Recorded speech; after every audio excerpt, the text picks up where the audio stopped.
Iya toh? Kalau cuma puasa Ramadan 1 kali 1 tahun, itu pun juga kalau tidak terlalu dingin, ya, maka pahalanya ibu-ibu ngurus anak, pahalanya ibu-ibu ngurus suami. Caranya apa? Masak air pagi, itu sudah pahala kalau niat untuk anak-anak kita. Ke pasar beli ikan, ke pasar beli sayur, pahala. Cuma ibu-ibu sekarang malas masak-masak, semua food. Kalau ibu cuma andalkan food, maka ibu kurang pahalanya. Ya, bapak-bapak, apa pahala kita? Alhamdulillah, cari nafkah itu pahala. Ibu-ibu dari rumah ke sini itu pahala. Saya waktu di Phoenix beberapa hari yang lalu, ada ibu-ibu bilang, Ustadz, saya dari Texas bawa mobil sendiri. Berapa jam ibu? Kurang lebih 12 jam. Hebat juga.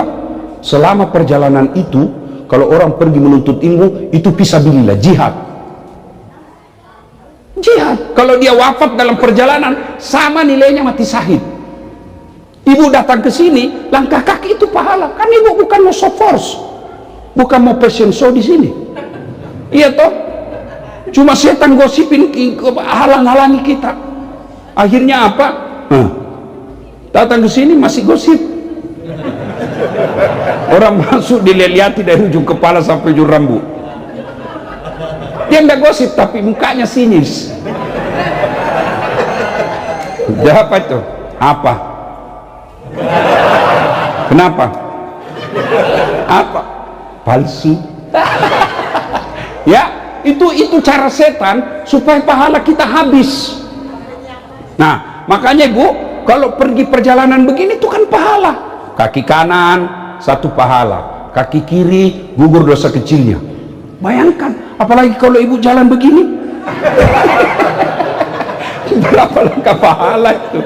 Ustadz, bagaimana kalau naik mobil? Alhamdulillah 4 rodanya kali 4. Jadi pahala itu bukan sekedar puasa, bukan sekedar, itulah sebut ada namanya ibadah mahda yang khusus kepada Allah. Tapi ada juga pahala kita melalui muamalah.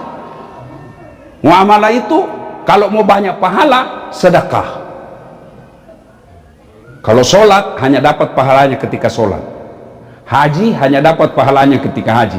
Tapi sedekah, bantu pesantrennya Ustadz Samsi, selama pesantren itu bekerja, melahirkan anak-anak penghafal, melahirkan pendakwah, meskipun ibu sudah wafat 1000 tahun yang lalu, tetap dapat pahala. Namanya amal jariah. Makanya jangan terlalu pelit.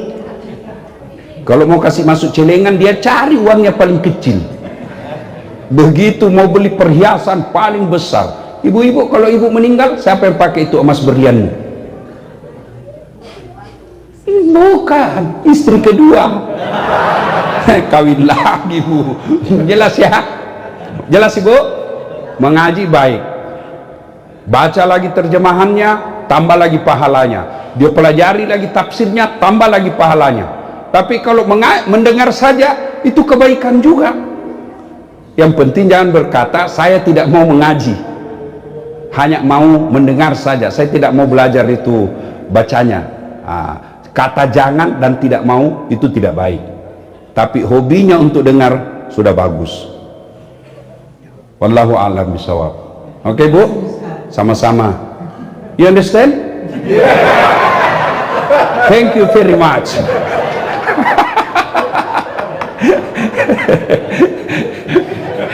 Ada lagi? Ada lagi? Ya. Pak, dalam dakwah itu memang ada metode. Ya, ada metode yang fokus serius terus. Seperti Bapak Quraish Shihab. Tapi percaya anak-anak seperti ini, adik-adik saya ini yang begini, bakal ditinggal. Maka dalam dakwah itu ada juga bahasa, ada metodenya. Ada metode. Maka ada baru-baru saya buku tulisan dakwah saya itu ada dalam buku baru saya bikin, ada 2 buku bahasa baru yang diterbitkan Gramedia. 1 New Media dan Dakwah. Dakwah di medsos tentu beda dengan dakwah di mimbar. Ya, sekarang dakwah ini lebih efektif melalui medsos. Kalau saya dakwah di mimbar, paling dengar seperti ini berapa di sini? Paling 300 orang. Tapi begitu saya post di YouTube, Berapa juta yang nonton. Ada baru-baru saya post di IG saya, yang saya sisir-sisir ibu saya sambil diskusi, itu dalam satu hari 11,5 juta yang nonton. Itulah hebatnya, itu namanya medsos. Jadi dalam dakwah ada metode. Beda ketika saya berhadapan dengan adik-adik, beda ketika bapak, ya, beda kemudian lain-lain. Dan itu ada tahapnya. Al-Quran ketika mengharamkan hamar tidak akan langsung haram, tidak, bertahap itu. Pertama dibilang dulu hamar itu ada faedahnya, tapi ada juga jeleknya. Ketahuilah jeleknya jauh lebih banyak daripada faedahnya. Yang kedua, turun lagi setelah jauh-jauh, turun lagi periode ayat kedua tentang hamar. La taqrabus salata wa antum sukara. Jangan kau dekati solat ketika kau dalam keadaan mabuk, berarti makin jauh. Sudah dilihatnya itu baru pak turun ponis. Namal khamru, hamar rijsun, bapak moyangnya dosa, min amalis syaitan, perbuatan setan, jauhi agar kamu termasuk orang-orang beriman. Itu ada caranya.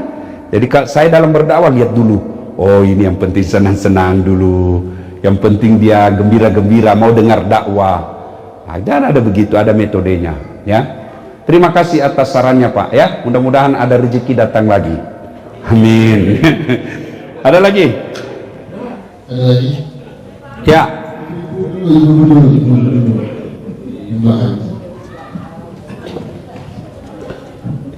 Saya sebagai muslim peduli terhadap Palestina. Bentuknya satu, sudah pasti saya doakan.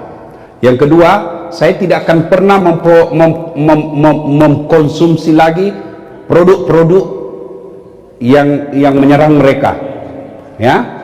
Saya minimal itu. Saya tidak akan mengkonsumsi di rumah saya, sampai anak saya pun dia sudah tahu, oh ini yang menyiksa, ini yang membunuh saudara kita.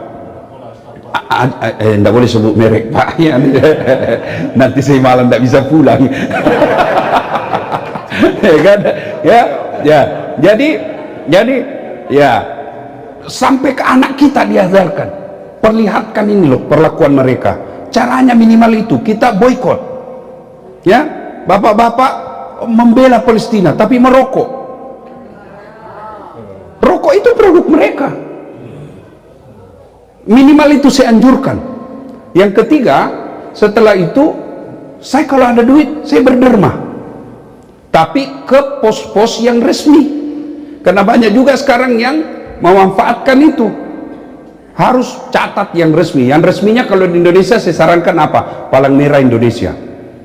Sudah jelas itu. Apalagi bentuk-bentuk kepedulian kita kepada mereka adalah ikut kalau ada acara-acara seperti itu, ya. Ada yang bilang, kenapa Ustaz tidak ke sana? Ngapain saya ke sana? Ke sana saya juga nanti mempersulit orang. Jihad, kalau mau jihad, ya jihadnya tadi itu. Kita ke sana nanti malah menambah beban orang di sana, ya. Wallahu alam. Kemudian cara husu ini dulu yang kata Ustadz Samsi Ali, mindset. You understand mindset? Mindset. Itu dulu yang harus ibu pahami. Apa itu husu? Jangan pikir husu itu tidak ingat apa-apa. Ustadz, khusyuk salat tidak ingat apa-apa. Bukan salat itu, pingsan. Ya, khusyuk itu fokus terhadap apa yang kita kerjakan. Khusyuk, buang air besar. Khusyuk, bagaimana caranya? Jangan sambil merokok. Itu tidak khusyuk namanya itu. Ya, ibu fokus, itu namanya khusyuk fokus. Nah, kalau kita sholat, pasti setan mengganggu. Saya ingat istilahnya Quraisy Shihab, itu orang khusyuk dalam sholat itu seperti orang bawa mobil. Orang kalau bawa mobil kan kadang-kala setirnya mau ke kanan, mau ke kiri. Ketika mau ke kanan padahal dia harus lurus, jangan bapak ikuti ke kanan, tetap fokus, ya. Nah, ulama pun mengajarkan, ada hadis bagaimana supaya bisa khusyuk dalam sholat. Satu, sempurnakan wudhu. Selama saya di sini barulah saya tahu ciri-ciri orang beriman. Apa maknanya itu hadis mengatakan bahwa menyempurnakan wudhu di musim dingin. Saya bilang, oh ini maknanya ini. Kedatat kalau dingin sekali Pak, berat sekali kata rasanya kita mau wudhu. Itu baru wudhu. Bagaimana mandi junub? Iya, terus saya bilang berat juga orang di sini. Oh, syukurnya ada air panas. Ya kan? Allah Karim. Ya, sempurnakan wudhu. Yang kedua, menurut hadis, dari wudhu ke tempat sholat jangan banyak bicara. Itu karena mengganggu setan itu. Tapi apa yang kita praktekkan dari tempat wudhu ke tempat sholat? WhatsApp. Kalau perlu telepon. Ya kan? Nah, sebaiknya tempat wudhu langsung masuk sholat, duduk. Kalau di masjid, tahiyatul masjid dulu. Nah, berikutnya lagi, pahami apa yang kita baca. Saya mulai tahuruhan, ini sudah puluhan tahun sholat, Pak. Saya curiga masih ada yang tidak paham surah Al-Fatihah dan terjemahannya. Paling ada 2 orang mungkin, ya kan? Tapi kalau saya tes, itu minimal Al-Fatihah. Kalau tidak bisa 7 ayat itu, minimal kata iyyaka na'budu wa iyyaka nasta'in. Apa artinya, Bu? Ya Allah, hanya kepadamu kami menyembah dan hanya kepadamu pula lah kami memohon bantuan dan pertolongan. Coba kalau ditancapkan baik-baik itu, tidak ada stres, tidak ada galau. Kenapa? Kepada Allah kami berserah diri. Cuma kan kadang-kadang kita baca Al-Fatihah terlalu cepat, kayak makan pisang goreng panas. Allahu Akbar, Allahu Akbar. Itu ya. Berikutnya kiat lagi supaya khusyuk dalam sholat ibu, apalagi seolah-olah sholat itu adalah sholat paling terakhir. Coba kalau ibu mau berpisah, perpisahan terakhir, wow, itu rasa-rasanya tidak mau dilepas. Anggaplah setiap kita sholat, anggaplah ini sholatku yang paling terakhir.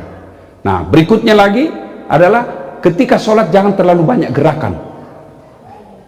Banyak orang sholat tidak bisa faedah sholatnya. Kenapa? Terlalu banyak gerakannya. Gerakan tambahan. Allah.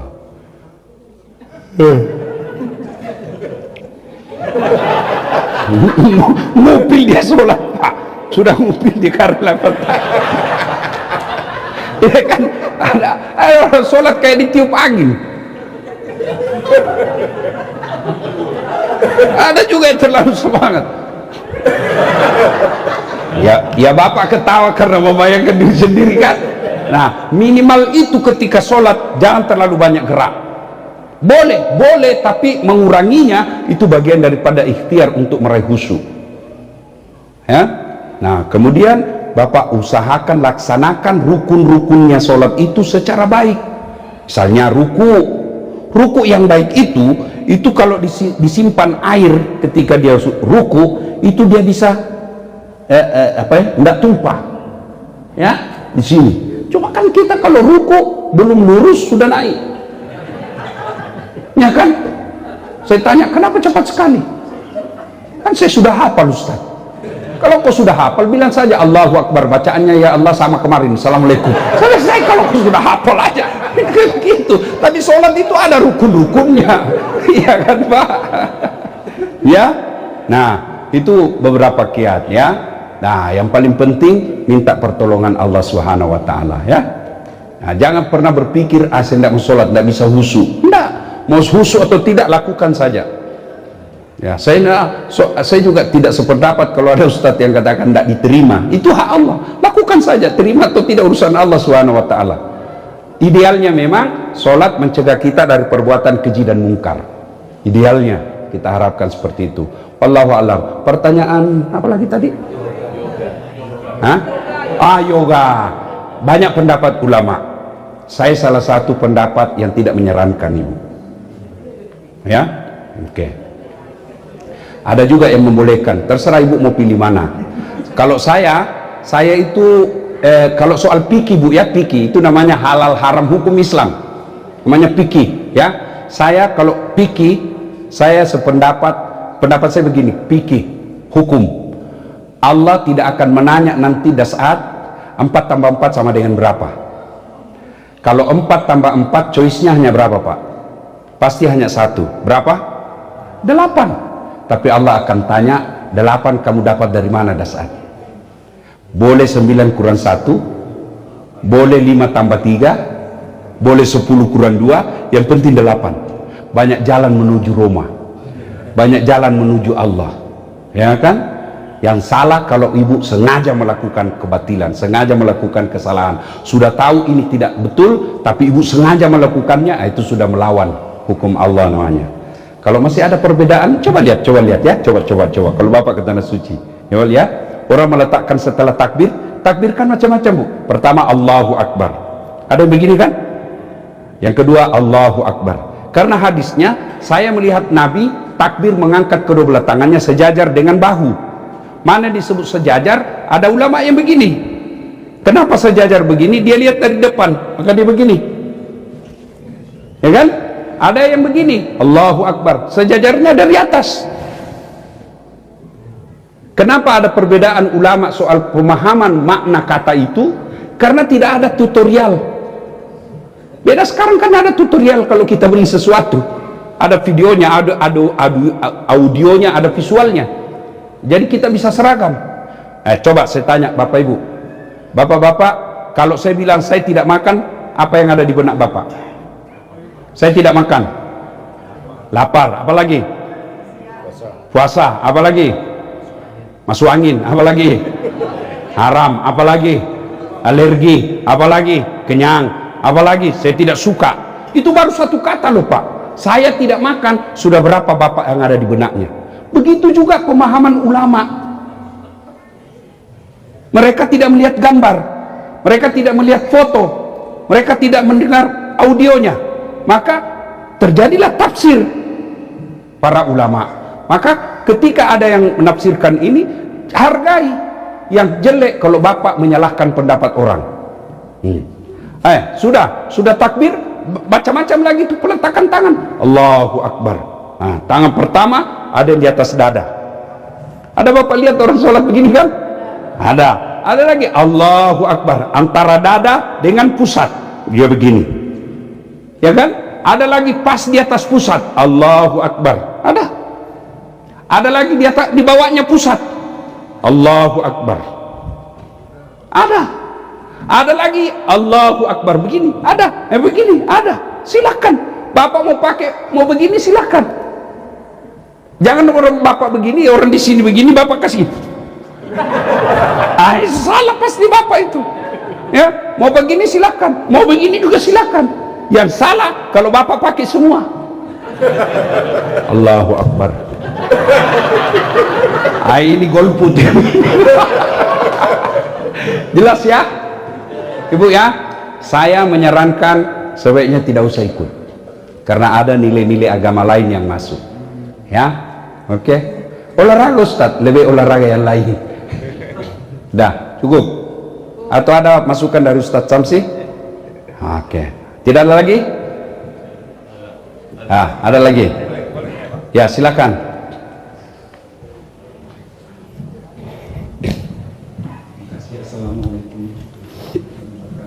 Waalaikumsalam.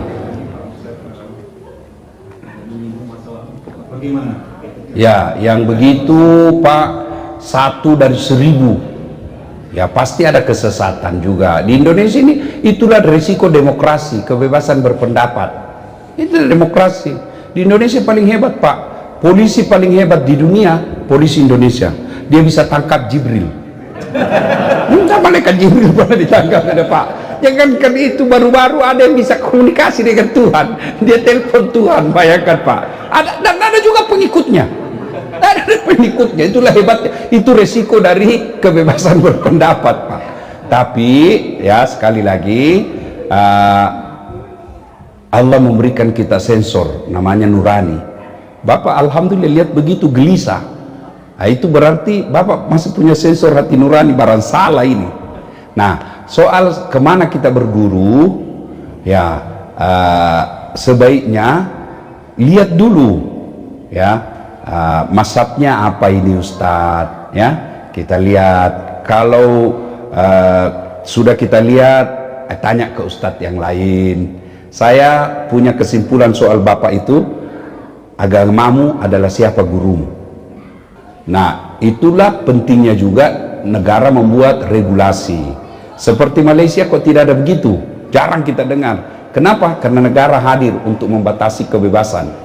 Di Malaysia itu konstitusinya ditulis Pak, Malaysia adalah negara Islam, yang bermazhab Syafi'i. Itu ditulis. Ya, jadi kalau khutbah Jumat, kalau di sana Pak, kalau mau khutbah, saya diundang, meskipun saya sudah doktor, dilihat banyak di YouTube ceramah-ceramah saya tetap harus melampirkan sertifikat atau ijazah atau surat izin dari MUI. Kalau di Malaysia, tidak ada sertifikatnya, tidak bisa dia dakwah. Mau khutbah, ditapis dulu, artinya disaring dulu apa materinya yang dia mau sampaikan. Harus saya serahkan dulu, ini yang saya akan bahas. Nah, itu kelebihannya di Malaysia. Kalau di Indonesia, ya memang sebebas-bebasnya. 30 tahun jadi artis, film-filmnya semua film-film yang melupakan Tuhan, membuat orang lupa Tuhan. Tiba-tiba taubat, baru 2 bulan taubat, modal pelihara jenggot, celana jingkrang, dia kafirkan kita semua. Itu ada begitu ya. Maka harus hati-hati juga. Disitulah pentingnya orang tua mengarahkan anak. Ya, disitulah pentingnya kalau kita anak kita arahkan. Termasuk saya, pada istri saya bilang, ini kalau mau belajar agama dengar ini baca, ini karena kadangkala tanpa dituntun bisa salah memilih guru. Ya, bagus Pak, terima kasih. Wallahu a'lam bishawab. Cukup ya? Ada lagi? Bisa sampai 1 jam lagi? Bisa Ibu? Saya yang tidak bisa. Apresiasi, terima kasih ya ibu-ibu. Kalau bisa ada pengajian begini, bawa anak-anak kita yang kecil-kecil ya, minimal dia bersilaturahmi dengan sesama bangsa, minimal dia bisa dengar, minimal dulu dengar. Saya ini tidak pernah mondok, tidak pernah pesantren, tapi gira saya belajar agama itu satu karena memang orang tua dari kecil selalu putar-putar ceramah. Waktu sekolah lagi, pertama sekali saya tertarik dakwah itu kaset Zainuddin Nemset. Saya pergi sekolah PT-PT, kalau naik PT-PT, sopir PT-PT-nya itu namanya Pak Ukas. Itu selalu dia putar kaset Zainuddin Nemset.